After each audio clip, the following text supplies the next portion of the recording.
मैं आज द्वारीखाल ब्लॉक में हूँ और ये राजकीय इंटर कॉलेज द्वारीखाल में मैं मौजूद हूँ और यहाँ पे द्वारीखाल ब्लॉक के अलग अलग विद्यालयों के शिक्षकों के लिए एक कार्यशाला का आयोजन किया गया, जो 2 दिवसीय कार्यशाला यहाँ पे रही। मैं अभी जहाँ पे मौजूद हूँ, यहाँ पे बायोलॉजी की कार्यशाला यहाँ पे आयोजित की जा रही है कि प्रैक्टिकल्स यानी प्रयोगात्मक जो परीक्षाएं हैं वो किस तरह से संचालित करवानी है स्टूडेंट्स के बीच में। मेरे साथ में सर हैं, आप एमटी हैं इस ट्रेनिंग के, मैं बातचीत करूंगा। सर, सबसे पहले आपका नाम मैं जानना चाहूँगा। सर, मेरा नाम राजेश भारद्वाज है। मैं लेक्चरर हूँ बायोलॉजी में, जीआईसी द्वारीखाल में। जी, आप सर लेक्चरर हैं, आज आप एज ए एमटी यहाँ पे हैं। ये प्रयोगात्मक परीक्षा एक इनोवेशन है आपके विकास खंड में कि किस तरह से बच्चों को प्रयोगात्मक परीक्षाओं को संचालित करवाना है। किस विषय को लेकर के आज यहाँ पे आप टीचर्स के साथ में प्रेजेंटेशन दे रहे हैं? सर, ये हमारे खंड शिक्षा अधिकारी महोदय के सौजन्य से ये कार्यशाला सारे जितने भी प्रयोगात्मक विषय होते हैं उनमें आयोजित की जा रही है। मेरे पास इंटरमीडिएट बायोलॉजी का है। इस कार्यशाला का मुख्य उद्देश्य ये है कि हम जो प्रयोगात्मक जो कार्य होते हैं, प्रैक्टिकल रिलेटेड जो वर्क्स होते हैं, वो हम सत्र के अंत में दिसंबर, जनवरी, फरवरी में न कराते हुए, जैसा कि एक परंपरा रही है कि सत्र के अंत में हम लोग प्रैक्टिकल्स कराते हैं, उसका रिकॉर्ड बनवाते हैं, फिर एग्जामिनर आते हैं और वो प्रैक्टिकल संपन्न होता है। जैसे कि हमारे विभाग ने, एससीईआरटी ने हमको पाठ्यक्रम दिया हुआ होता है, जो हमारा सिलेबस है, उसमें उसका मंथवार जो है डिस्ट्रीब्यूशन होता है कि कौन से प्रैक्टिकल्स हमारे किस मंथ में हो जानी चाहिए। उसी को लागू करने के लिए ये कार्यशाला आयोजित की गई है। हम सब लोग मिलजुल करके और खंड शिक्षाधिकारी महोदय के निर्देशन में इसको इस ढंग से बनाएंगे इस कार्यशाला को कि हमारे जो प्रैक्टिकल्स हैं वो सिलेबस थ्योरी के साथ साथ, और जैसे ही हमारा दिसंबर में 12th का कोर्स ख़त्म होता है, हमारा प्रैक्टिकल का जो व्यवस्था है, जो रिकॉर्ड्स है और जो हमको छात्रों को सिखाना है, वो भी साथ में जो है समाप्त हो जाए और दिसंबर, जनवरी के बाद हम उसका रिवीजन करें और बच्चा बोर्ड परीक्षा की तैयारी करे। नाम बता देंगे मैम? सर, मेरा नाम है रुचिता खंडवाल। मैं राजकीय अटल उत्कृष्ट इंटर कॉलेज चालूसेंट से हूँ और मैं अभी मेरा नया अपॉइंटमेंट है, 1-2 साल हुआ है। तो सबसे पहले मैं यहाँ पे बीओ सर को थैंक्स बोलना चाहती हूँ कि ऐसी अपॉर्चुनिटी जहाँ पे और सीनियर्स टीचर यहाँ पे मिलना हुआ है, तो नए टीचर को बहुत कुछ सीखने के लिए मिलता है। और प्रैक्टिकल में जो चीज़ मैंने यहाँ पे नहीं देखी है, बाकी चीज़ें तो मेरी भी कोशिश यही है 1-2 साल जितने भी मुझे हुए हैं कि जो चीज़ थ्योरी में है और प्रैक्टिकल में है वो साथ ही साथ हम पढ़ा दें। और प्रैक्टिकल अगर मैं अपनी बात करूँ तो डीएनए वाला मैं करा चुकी हूँ।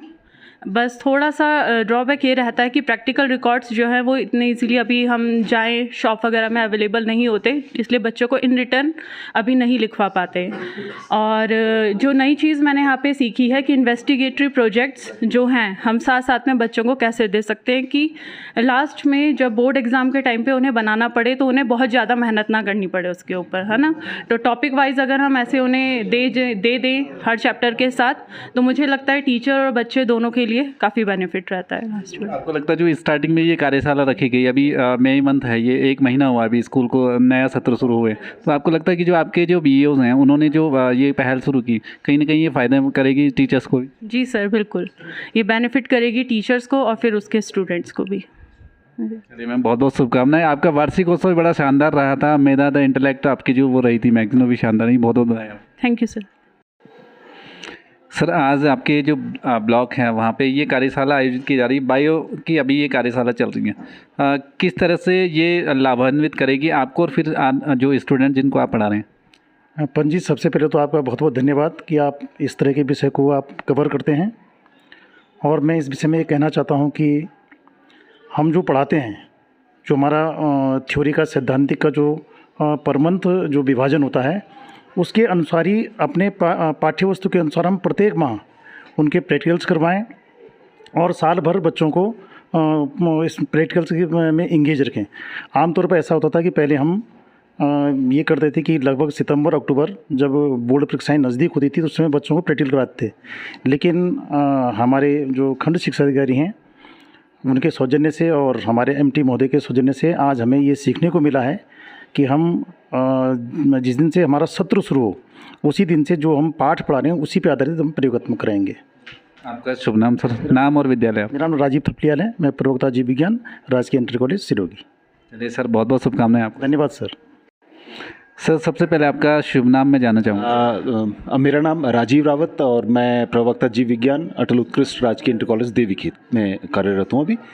और जैसे कार्यशाला आपने अभी आप बताया भी है और हमारे साथी राजीव थपलियाल जी ने भी बताया है, तो मेरा भी यही मानना है कि नॉर्मली हम दिसंबर और उसके बाद ही हम अपने प्रैक्टिकल्स अधिकतर जो कवर करते हैं, यही रहता था हमारा नॉर्मल रूटीन जो रहता था। और मैं अपनी बात जहाँ तक करूँ तो कुछ जो लैब के प्रैक्टिकल्स जो लैब में होते थे वो भी मैं दिसंबर में स्टार्ट करता था, लेकिन नॉर्मली जैसे कुछ ऐसे हमारे जो चैप्टर्स है जो कि क्लास में ही बच्चे को दिखाई जाने हैं, कुछ ऐसे जैसे फ्लावर का सेक्शन है या फ्लावर का डेमोन्स्ट्रेशन देना है, तो वो क्लास में ही वो प्रैक्टिकल हो जाते थे। तो नॉर्मली मैं वैसे क्लास में ही वो चीज़ों को करता था। हाँ, कुछ लैब की जो प्रैक्टिकल लैब में जो किए जाने थे तो मैं दिसंबर में जाके कवर करता हूँ।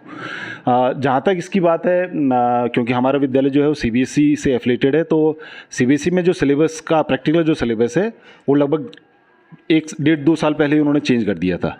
जो मैं इस साल उत्तराखंड बोर्ड के उसमें भी मैंने उसको चेंज देखा है। जैसे अभी सर ने बताया था हमारे भारद्वाज जी ने कि एक प्रैक्टिकल है DNA आइसोलेशन का, तो DNA आइसोलेशन का इस बार उत्तराखंड बोर्ड में शामिल किया गया है। मोस्ट इंपॉर्टेंट प्रैक्टिकल हो, जबकि वो CBSE के उसमें जो था कोर्स में वो पहले से ही एडेड है वो।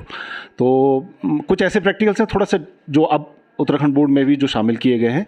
और कार्यशाला का इम्पोर्टेंस यही है कि जैसे अभी सर ने भी जो ये बताया है कि मंथली जो आप कवर कर रहे हैं कोर्स, जो आप चैप्टर पढ़ा रहे हैं, उस चैप्टर से रिलेटेड जो भी आपका प्रैक्टिकल है अगर वो उसी मंथ में कवर होता है, उसी मंथ में होता है, तो बच्चे को थ्योरी के साथ साथ जो प्रैक्टिकल है वो भी देखने को मिलता है, तो उसको बेनिफिट करता है। तो यही चीज़ मैं बताना चाहूँगा इसके। चलिए सर, बहुत बहुत शुभकामनाएं आपको।